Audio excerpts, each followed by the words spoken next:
On November 17, 1993, General Sani Abacha, then Nigeria's Secretary of Defense, seized power in a palace coup, toppling the Ernest Shonekan-led interim national government. This move cemented Abacha's position as Nigeria's seventh military head of state, marking the beginning of one of the most controversial regimes in the nation's history. Abacha was no stranger to military takeovers. His rise through the ranks of the Nigerian army was unparalleled, as he became the first officer to become a full general without skipping a single rank. He had played pivotal roles in previous coups, notably announcing the military takeover that installed General Muhammadu Buhari on December 31, 1983, and later declaring Buhari's removal on August 27, 1985, which ushered in General Ibrahim Babangida's regime. By the time he took power himself, he was well versed in the art of military rule.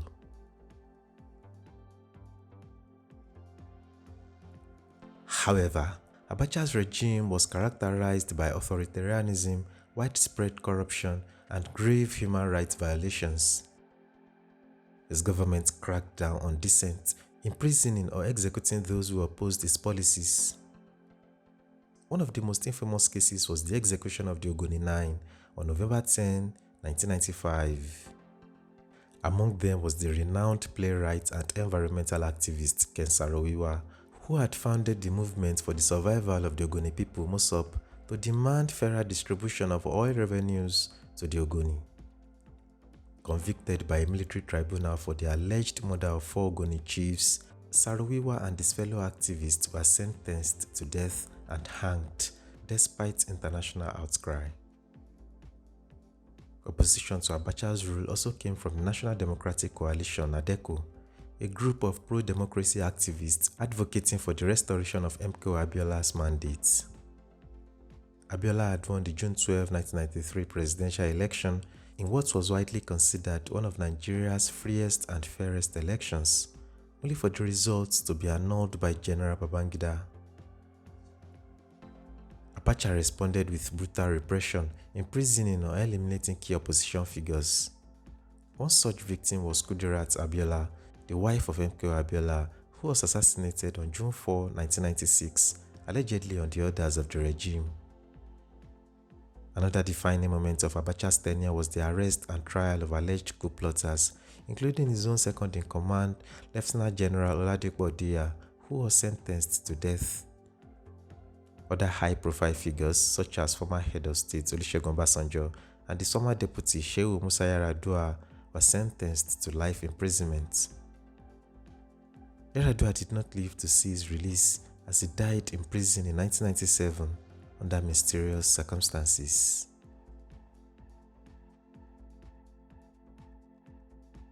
Despite growing domestic and international pressure, Abacha remained resolute in his grip on power, orchestrating a transition plan that would have seen him become a civilian president.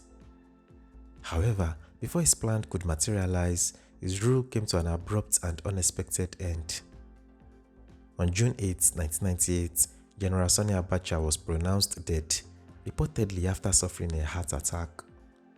He was buried the same day in Kano, in accordance with Islamic traditions, without an official autopsy. Abacha's sudden death fueled countless conspiracy theories.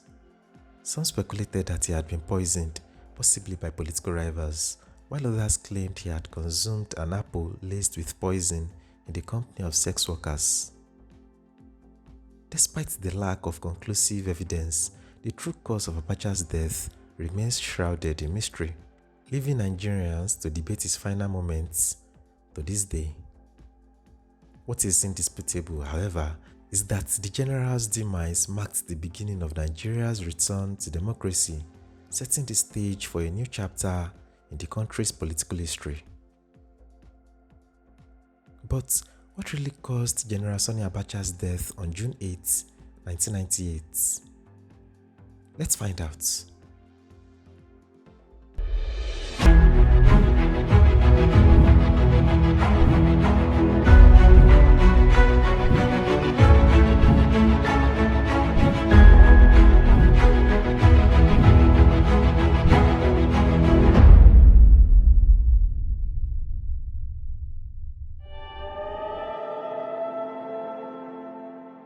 Born on September 20, 1943 in Kano, northern Nigeria, Sani Abacha hailed from a Kanuri lineage originally rooted in Borno State. He received his early education in Kano before embarking on a military career that would define his life. After completing secondary school, Abacha enrolled in the Nigerian Military Training College in Kaduna, which marked the beginning of his journey in the armed forces. He later received further military training abroad, equipping him with the skills and tactical knowledge that would elevate him through the ranks of Nigeria's military. Abacha first gained national prominence in 1983 when he played a crucial role in the coup that toppled President Shehu Shagari, ending Nigeria's Second Republic. This coup ushered in the military regime of Major General Muhammadu Buhari, under whom Abacha was appointed General Officer commanding the 2nd Mechanized Division in Ibadan and a member of the Supreme Military Council, SMC. However, just 20 months later, in August 1985, Abacha once again took to the airwaves to announce the overthrow of Buhari's government. This paved the way for General Ibrahim Babangida to take power. Babangida, recognizing Abacha's influence and strategic abilities, promoted him within the military hierarchy, appointing him Chief of Army Staff and maintaining his seat on the SMC. By 1990, he had risen to the rank of full general, serving as Minister of Defense and Chairman of the Joint Chiefs of Staff.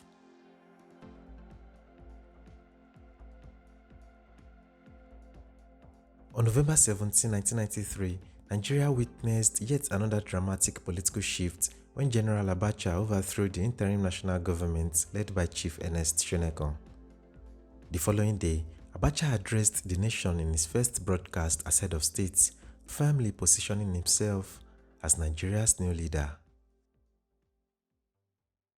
Sequel to the resignation of the former head of the interim national government and Commander-in-Chief of the Armed Forces, Chief Ernest Shonekan, and my subsequent appointment as head of state and Commander-in-Chief, I have had extensive consultations within the Armed Forces hierarchy and other well-meaning Nigerians in a bid to find solutions to the various political, economic, and social problems which have engulfed our beloved country and which have made life most difficult to the ordinary citizens of this nation.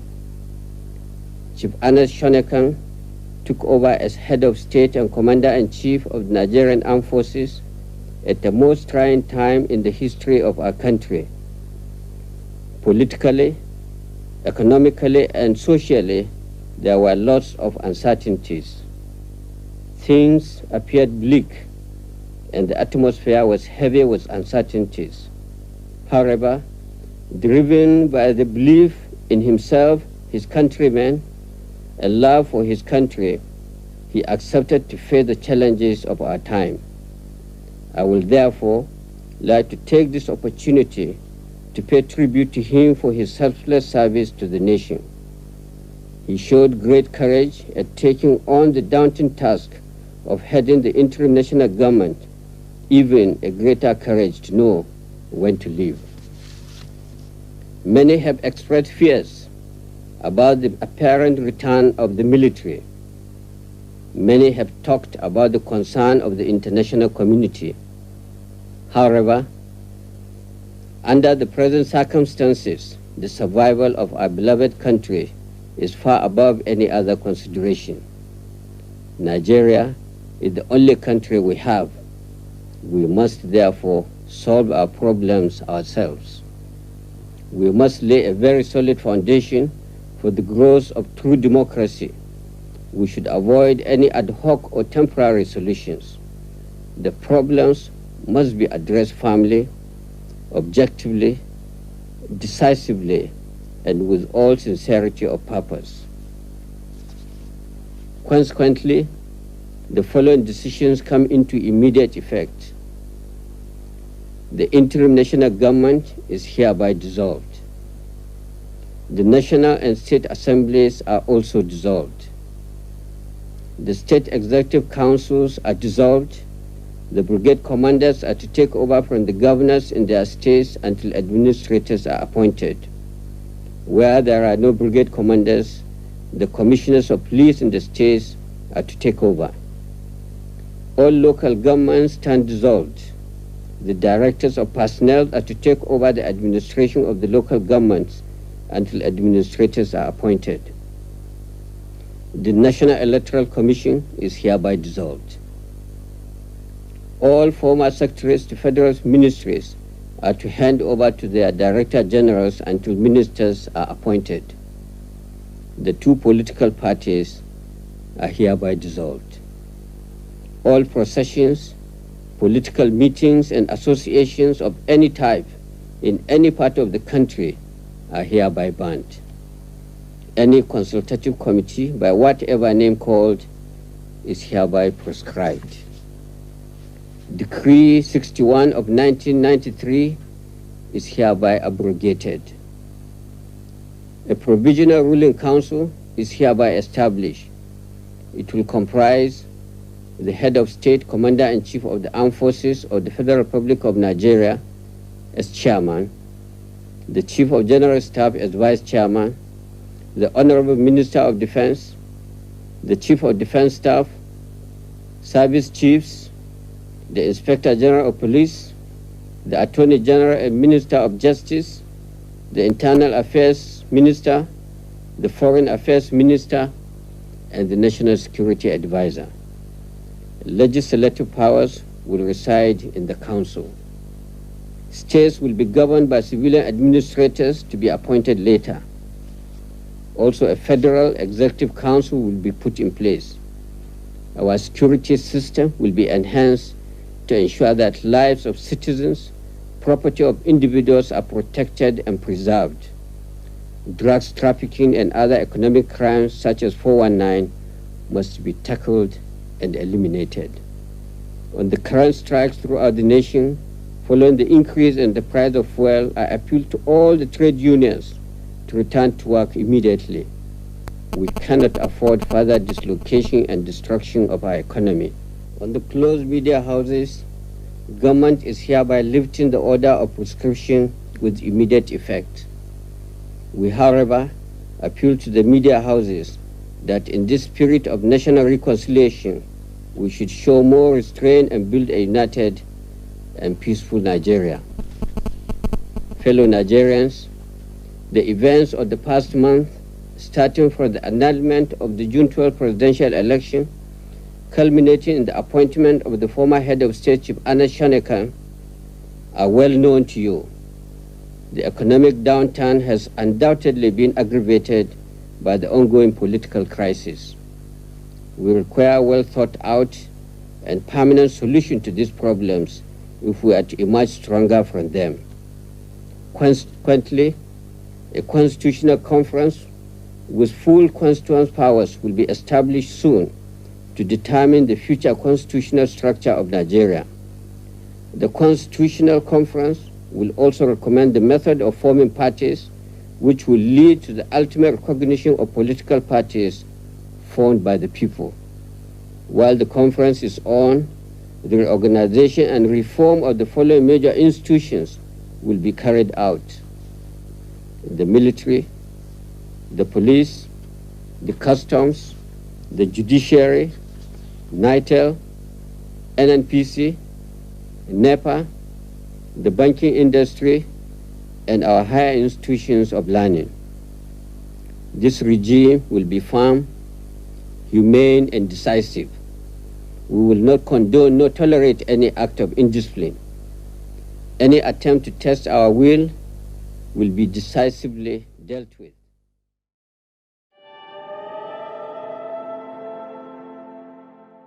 What followed was a regime marked by authoritarian rule, widespread repression, and an aggressive consolidation of power. His government tolerated no opposition, silencing critics through imprisonment, assassinations, and intimidation.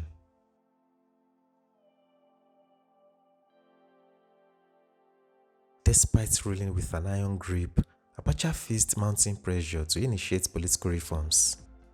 In response, he announced plans for a constitutional conference, which led to the formation of the National Constitutional Conference in 1994. Delegates, both elected and government appointed, were tasked with creating a new constitution for Nigeria.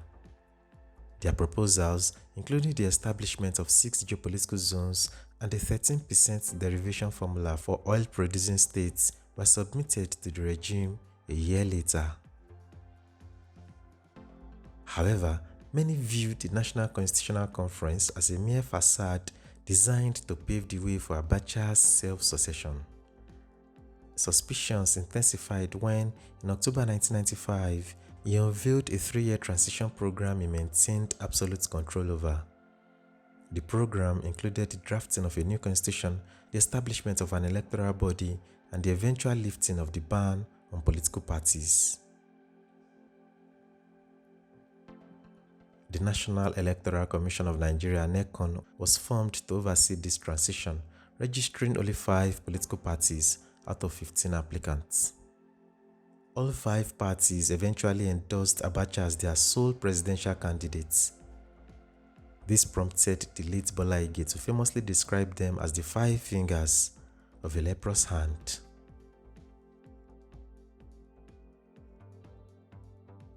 To further legitimize his control, Abacha also established the Constitutional Conference Commission, which, after multiple deliberations, drafted the controversial 1995 Constitution.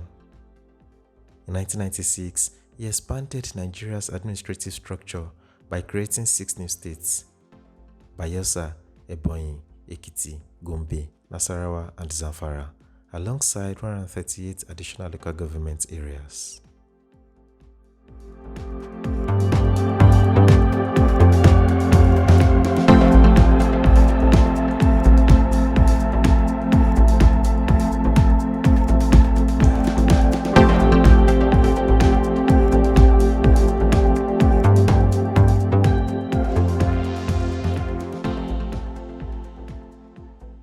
While Abacha worked towards solidifying his grip on power, both domestic and international opposition intensified.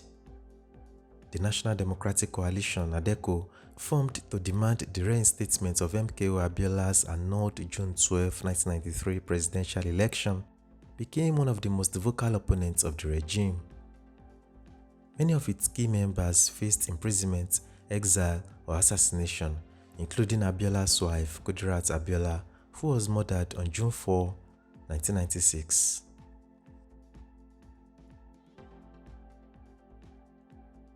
Beyond Nigeria's borders, prominent figures like Nobel laureate Wole Soyinka established resistance movements such as the National Liberation Council of Nigeria (NALICON), calling for diplomatic isolation and economic sanctions against the country.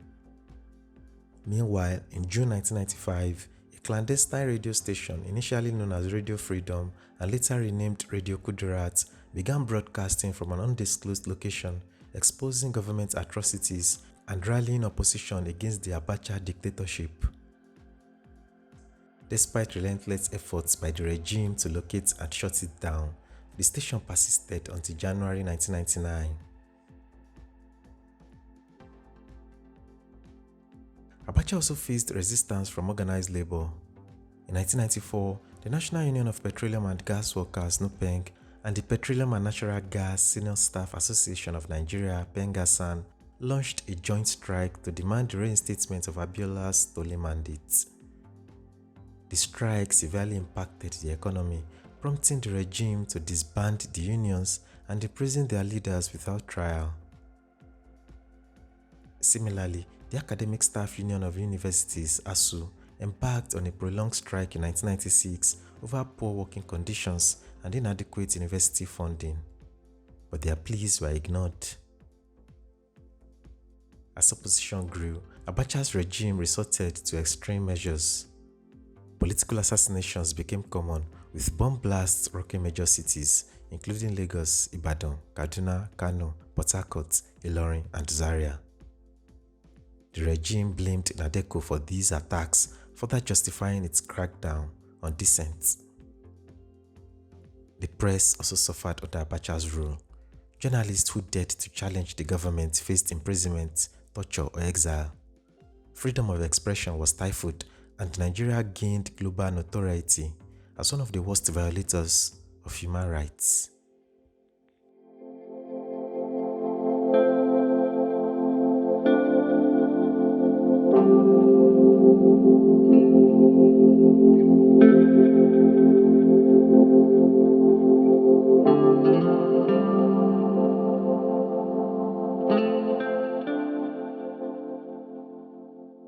Corruption has long plagued Nigerian society, with successive governments battling the scourge of embezzlement and misappropriation of funds. However, no regime has been as notoriously associated with large-scale corruption as that of General Sani Abacha. Under Abacha's rule, illegal financial dealings thrived. Public funds were looted with impunity, government contracts were awarded under dubious circumstances, and state assets were acquired at absurdly low prices by those in power. One of the most glaring manifestations of the economic mismanagement under Abacha was the crisis in the oil sector.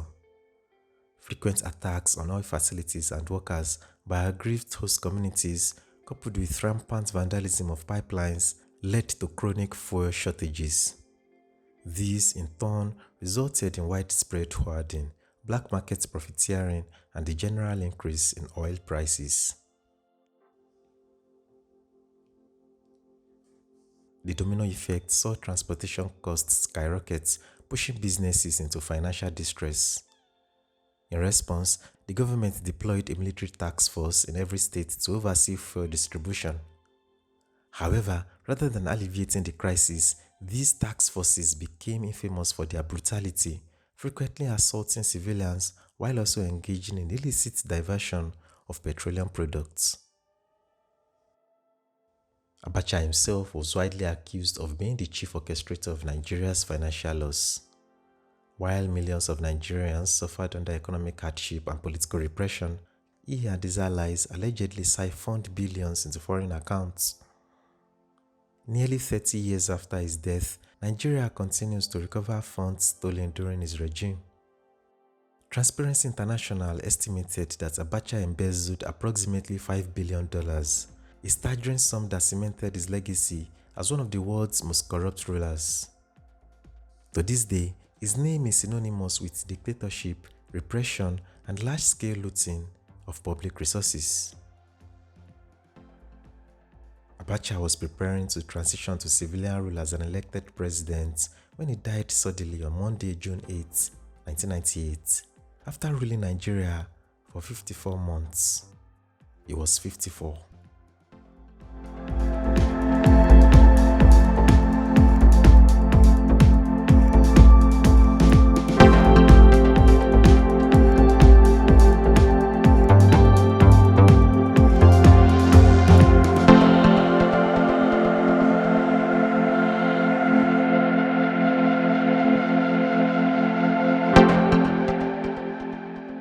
Abacha's sudden death sparked widespread speculation, with conflicting reports and conspiracy theories surrounding the circumstances of his demise. One of the most widely circulated rumors suggested that Abacha was poisoned via spiked apple juice served by female sex workers, allegedly of Indian descent. These claims were fueled by international media coverage, including a report by the New York Times on July 11, 1998, which cited US intelligence analysts as claiming there was evidence that Abacha had been poisoned while in the company of 3 prostitutes. However, the report stopped short of confirming the nationality of the women. Similarly, on July 15, 1998, the Irish Times, quoting the Nigerian government, reported that Abacha had died of a heart attack but acknowledged the persistent rumors of poisoning. Conversely, the Associated Press (AP), in its June 8, 1998 report, stated that Abacha had died of a heart attack, omitting any mention of poisoning or foul play. The news agency also detailed how heavily armed soldiers swiftly sealed off the presidential villa in Abuja following his death, restricting access to only top military officials. Notably, Abacha's family never publicly disclosed the exact cause of his death, merely announcing that, in accordance with Islamic customs, he would be buried within 24 hours.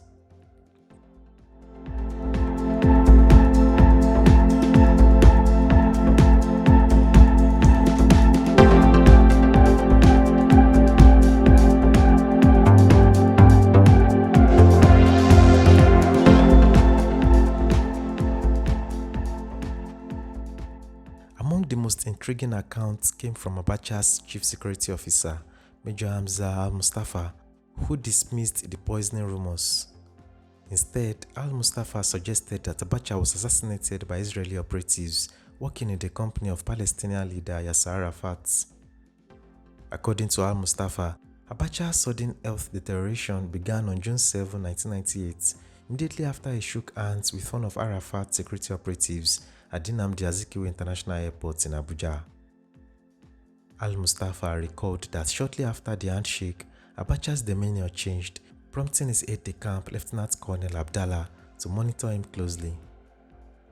By evening, Abacha's personal physician Dr. Sadiq Suleiman Wali administered an injection to stabilize him. Now, Abacha really slept at night. In fact, as of the morning of his death, he was still in his work clothes.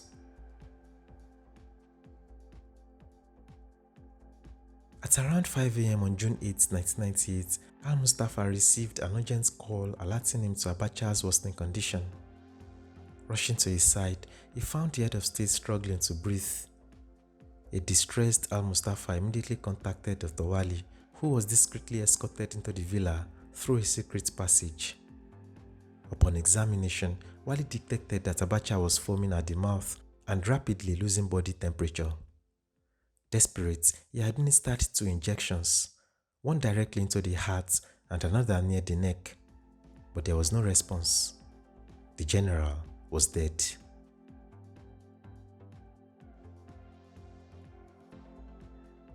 Dr. Wali, recognizing the suspicious circumstances, collected blood, urine, and air samples for analysis.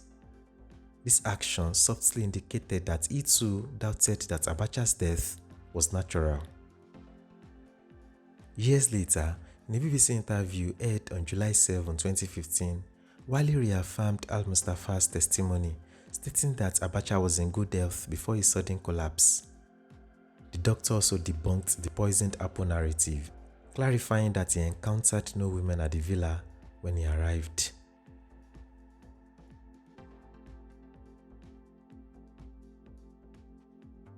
Given the controversial nature of Abacha's death, Dr. Wali recommended an autopsy. However, his family, adhering to Islamic customs, declined, opting for a swift burial instead. As a result, the true cause of Abacha's demise remains shrouded in mystery. Without an official post-mortem examination, speculation continues to this day. Was it a heart attack or an assassination?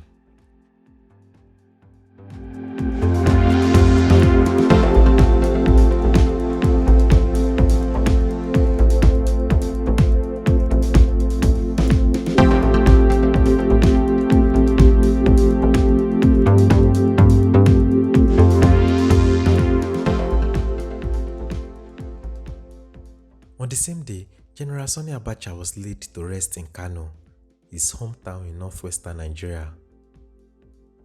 Interestingly, he was born on a Monday, died on a Monday, and was buried on a Monday. The 54-year-old general had ruled Nigeria for 54 months. Abacha's sudden departure left the country at crossroads. In the early hours of June 9, 1998, Major General Abdusalam Abubakar, the country's Chief of Defense Staff, was swiftly sworn in as the 11th head of state. The ceremony, which took place at precisely 1:43 a.m., marked the official end of the Abacha era and set the stage for Nigeria's return to democratic rule.